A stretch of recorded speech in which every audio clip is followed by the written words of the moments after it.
One of the I would say absolute greatest things or funnest things or,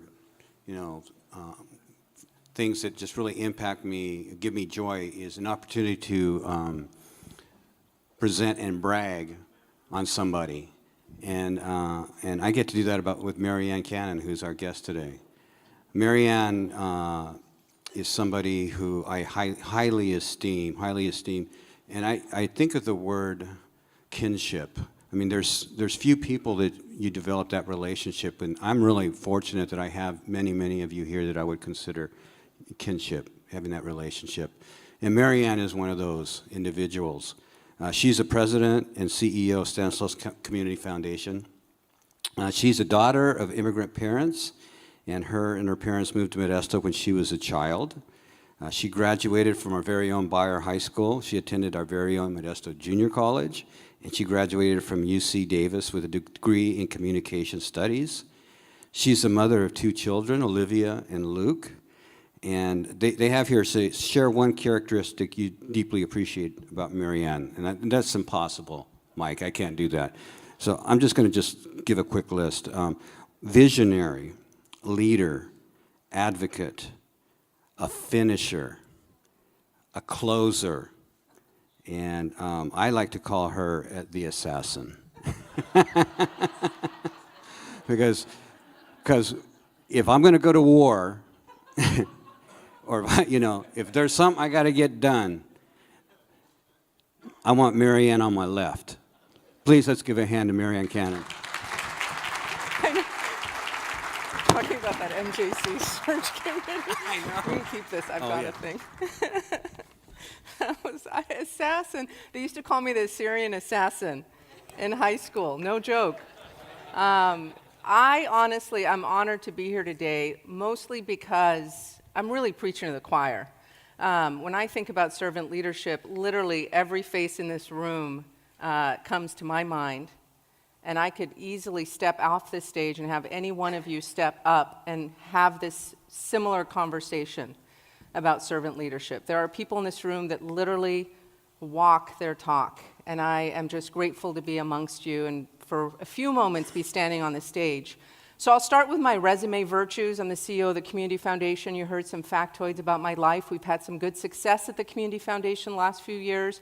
We're hard at work with our partners, some of whom are here from the Stanislaus County Office of Ed, United Way. I mean, really all of you working together. The Stanislaus Community Foundation has just joined in partnership, and as Joe said, my favorite word, kinship, with all of you to lift up our community. So I won't recite the stats. They're good ones about the work we're doing and what we're trying to move forward. Jeff Grover, my former boss at the Community Foundation, really was a huge part of hiring me and kind of instilling in me sort of this vision that we have at the Community Foundation, that we're a community of choice where people want to be here. No one's here by default. And so my resume virtues you can easily read anywhere. I'll tell you about my eulogy virtues and why those have really cultivated my path and what I would call either servant leadership or the new leadership that I'm proposing to all of us.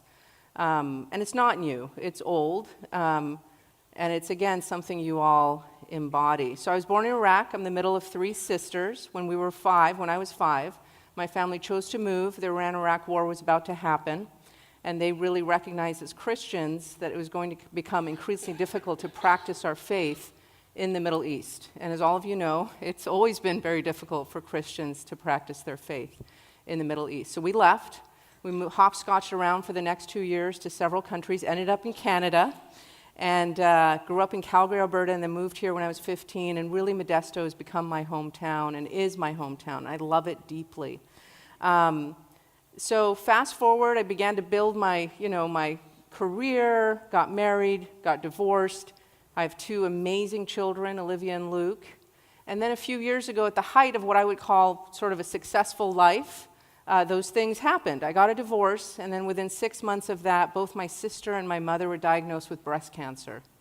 And they both went through chemo, and 6 months after that, I had a double mastectomy. So what I want to start with is this quote, because that really was the gateway to everything I practice as a leader and as a human being. And it's this. One of my favorite authors is David Brooks. A lot of you have heard me quote him a lot. And he says, "Success leads to the greatest failure, which is pride. failure leads to the greatest success, which is humility. And I really learned that at that moment in my life, a few years. I'd hit 40 and all of this started happening. And I think it's interesting when things like that happen to us because we're shocked. You know, we try to live good lives, we follow the rules, I want my gold star, straight A student, do the right things. And then by disaster or by design, things do fall apart. It's why my favorite days of the year are the days between Good Friday and Easter Sunday. Because if you're not sitting in silence in those days and really trying to cultivate that silence and stillness every day of your life, you know, that's what generates all of the other goodness, is the stillness and sitting in the depths of really despair and sorrow and recognizing the paradox that on the other side of that is all the lightness in the world and what we're promised. So somewhere along my professional and personal journey, the roads intersected for me in a deep and meaningful way, so that my work is a spiritual act and my spiritual practice is the work we do in the world. That those two things for me are very interwoven, and I suspect they are for all of you too. So why do the words servant leadership, that brings me to that idea, capture our imagination? Because it is a paradox. It is about coming from a place of such deep sorrow for our broken world, and yet in that, cultivating the deepest sense of peace and joy. I always say to people, the people that are the most joyful, and when I walked in, it was funny, I ran into Dean Dodd, and he's got this beaming smile on his face, because he is someone who is fully at work in his purpose in the world. He has found his purpose, or his purpose has found him. And so he every day is putting himself to work. So I always tell people, look, the people that are in greatest service are the most joyful. There's actually studies that have been done that people that are in war-torn countries that are working on the front lines of war are actually not trying to figure out their purpose. They're at work. They're incredibly joyful in a new way of what we might think of as joy. Eli Wiesel once said, the opposite of hate is not love, it's ambivalence. It's indifference. And so I never want to be indifferent. I never want to be ambivalent. So the first virtue that I would propose to you for servant leadership is courage. And when I say the word courage, what I love about the word courage, and I think it's why Joe Duran said, you know, he wants me at his back, is because the word courage has the word rage in it. And I think sometimes where it's not okay for us to get angry, but why? We should be angry about the state of our world. If there isn't some rage in your hearts, how can you possibly get to work at the magnitude that we need to work on in this community and in this world? So the word rage is important for me, and I can access my inner rage very, very well. I know some of you have seen it. I try to, Brad's seen it. I try to, mitigate it a little bit. I soften the edges. I'm learning as I get older. But the word courage also etymologically comes from the French word cœur, which is heart. So what is the thing in your heart that makes you so restless that you have to speak it and work on it and get it out there? That's where all the good stuff begins. That's where real change is possible in our community, is when we can tap into that, the courage of the heart and the anger we may feel. And then obviously you don't stay in anger. I'm not proposing that. I've done that. Never turns out well. But there's an alchemy that happens. And I think with courage, the next virtue I would offer up for servant leadership is curiosity. So I attend First United Methodist, and our previous pastor there talked one day about in the South they have this tradition. After church on Sundays, they go for a marvel, and they literally call it marveling. And so he explained what that is. They go after church on a walk, a Sunday walk, and they marvel at God's creation. And they call it marveling. Let's go for a marvel. When was the last time we went for a walk or stepped outside our cars, in between our car and our workplace or our car and our home, and just looked up and looked around? And so curiosity for me is that ability to sort of just lean into things and wonder why. So I will tell you, when I watch the video, that makes me angry that there's a housing crisis, especially with the pressure we're getting from the Bay Area, and what that's doing to our community is not something we want done in our community. But I have to quickly take that anger and move into a place of curiosity, because from curiosity, there's a lot more open-ended questions. So I have to move from this place of frustration to curiosity. And it's hard for me, I will tell you, but how do we make room for wonder and marvel? When was the last time you were awed by something? I will tell you, I'm constantly awed by other human beings. I'm constantly awed by other human beings. But I think it's because I take the time, and I think a lot of people in this room take the time to just kind of listen to people. And if you're not listening, how can you even be curious? So I think the next virtue for me is compassion. And by compassion, I mean radical empathy, and as Joe said, kinship. You know, the other thing I've heard is, like, I worked at hospice for 8 years, and it informed so much.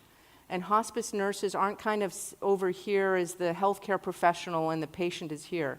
They're not sort of, you know, this downward slope of care. They're really sitting human to human, soul to soul with their patients at their bedside, and the chaplains and social workers really doing the life review that happens. I went on a ride-along with a social worker at hospice when I first started, and I noticed something about all the hospice workers. They would call the moment a patient is dying as the death event. And I wondered, so I asked this social worker, why do you guys call it the death event? That's a weird term for it. And what does that mean? And he said, well, it's just for us to remind ourselves that it's a singular event, that someone who's dying isn't dying, he's not dead, he or she. There's a moment in time where they transition, that's the death event. But prior to that, they are the most alive human beings you know. They are deeply alive. And sure enough, when I'd gone on the ride-alongs, and in the 8 years I worked at hospice, when I had the good fortune to sit with hospice patients, they had an awareness about them that would make the rest of us look like we're sleeping at the wheel. They did not waste a single moment, a single word. They were deeply aware of their own breathing even. They were aware of the way the sunlight moved through the window, the way the blanket felt on their legs. They were deeply alive. And so I wonder, you know, what might happen if we all lived with that sense of aliveness and awareness and curiosity and awe and arrived at courage. It would be an interesting thing. And so another virtue is clarity and that presencing, that mindfulness, that awareness. I kind of have lost the ability, after my surgery especially, to make small talk. I have a hard time, and I can work a room like nobody's business, but I have a hard time with like shallow, superficial, how's the weather, what are your kids playing these days in sports? Like, I'll do that with you guys. But it doesn't last long before I really have to jar us out of this sleepwalking state we sometimes find ourselves in. And I think that's why in meetings, those of you that have been in meetings with me, I'm kind of like, why are we all talking about this one thing when really the big thing is over here and no one wants to say it? And I'm not the only one that does that. And so I applaud those of you, and and you guys know who you are because you sit in rooms and you do the same now. We've cultivated the conditions for radical honesty. Through curiosity, through kinship, through courage. But if we can't speak the truth to each other when we're trying to make meaningful change happen, I mean, are we going to be able to? That's why I don't think I can go into politics.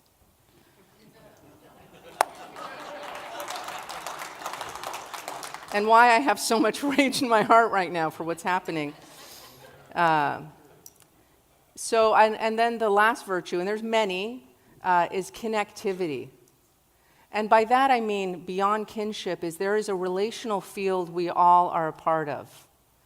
And we are the luckiest people on the planet, you guys. We were just talking at our table about how sometimes in certain organizations or communities, leadership can be a very lonely thing. And I never feel alone. Even when I'm kind of up here, I feel held. I feel connected to all of you. When I'm in meetings, when you all are out there, I hope you can tap into that sense of connectivity. Because it is, again, a place from which endless possibilities are born. But I feel that I can speak my truth. And I hope that I make space for all of you to do the same. Because we are connected, and we share a linked fate. That's the other thing. We should care about what's happening at Modesto Junior College, or the city of Modesto, or Stanislaus County, or Stanislaus Foods, or Beard Industrial, or Beard Brook Park. Like, we should care. And no matter how successful the Community Foundation is in our asset growth and, nice, awesome work or what have you, or United Way, is successful, we are not winning unless all of you are winning. So I always say that, like, okay, great, we checked off the box at the Community Foundation, we're doing these things, but we are not winning until this entire community is healthy.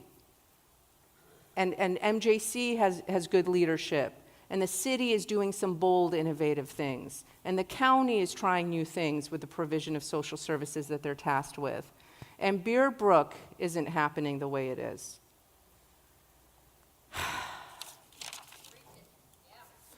So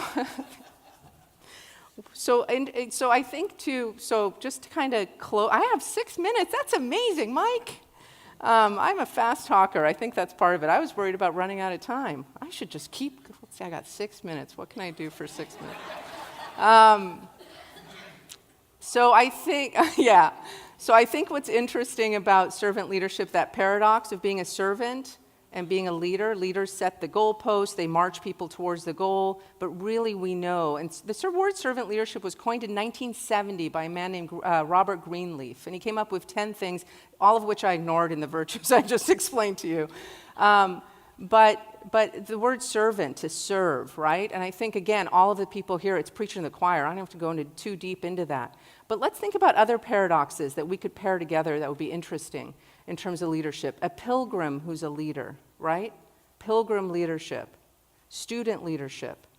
The pilgrim who's transformed by their journey and they know they're on a journey and it's not about the destination. To be those types of leaders. The student leader. The person who begins with a beginner's mind. Who endless possibilities because they're not so fixed on their narrative of how the world should be. The student leader, the pilgrim leader, the servant leader. Interesting what other types of paradoxes we might find. And then I will leave you with another quote from David Brooks, and he talks about, he has a great book called The Road to Character, where he highlights unlikely leaders. And he talks about, I love this line, we can be knowledgeable with other men's knowledge, but we cannot be wise with other men's wisdom. So all of us have to cultivate within ourselves the conditions for leadership, the conditions for wisdom. And they don't happen by standing on a stage. They don't happen with the awards and the accolades. They really happen that Friday to Sunday time frame. They really, really happen in sort of the depths of your despair. They point, that pain, that hard stuff, points all of us to where all the other stuff lies, to the lightness that can be found. So in terms of leadership, what I would say about servant leadership or pilgrim leadership or student leadership is cultivating our own wisdom, recognizing that we're deeply connected, that we share a linked fate, having the courage, which sometimes is expressed as rage, but quickly can go from there to curiosity, to get endlessly curious about life, to stand and marvel at God's creation, to really be in awe of it, to be rendered awe-filled and silent by it, to find great joy in our work because the work is never ending in this world, right? To regenerate ourselves and find that energy within us to come out into the world and make an incredible difference. So again, I'm just preaching to the choir here. I just am grateful for all of you for taking the time out of a busy week to listen to me. And go forth and conquer.